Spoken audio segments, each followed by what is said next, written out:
believe that anti-colonial struggles are inextricably linked to the fight for environmental justice, and that we are more resilient and more likely to survive if we unite our struggles. We find power and inspiration from centuries-long line of resistance, and we rise because of those who have come before us. This, in part, is why we are here today, to speak in support of the farmers protesting outside Delhi and across India, to honor our ancestors, including the women of the Chipko movement, whom we regard as pillars of the environmental justice movement. The Modi government claims that these new farm laws are to support farmers, but any legislation passed without input from those that are directly or indirectly affected set a dangerous precedent.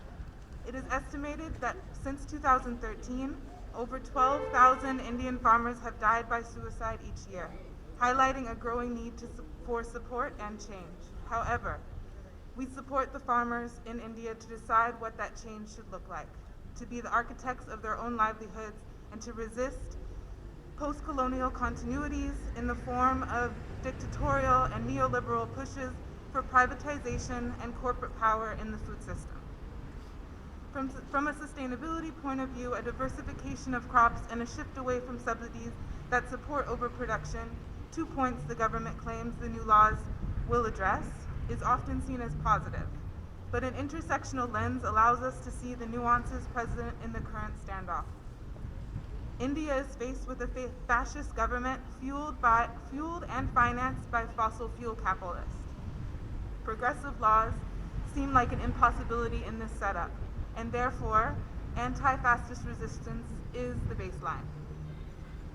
The current system, although not perfect, is one that supports widespread employment and rooted in personal relationships between farmers and the so-called middlemen, who are known to support farmers in times of financial hardship. These service providers are also often the only source of credit for women farmers, whose presence in the protest and in the agricultural sector in general has been grossly overlooked. Issues of gender equity and classism are further highlighted as the new farm bills promote prosperity through competition, while overlooking problems such as mobility and generational buyer networks that disproportionately affect women farmers. We therefore support the protesters' demand for expanding such networks, such systems, toward a more inclusive and democratized agricultural sector.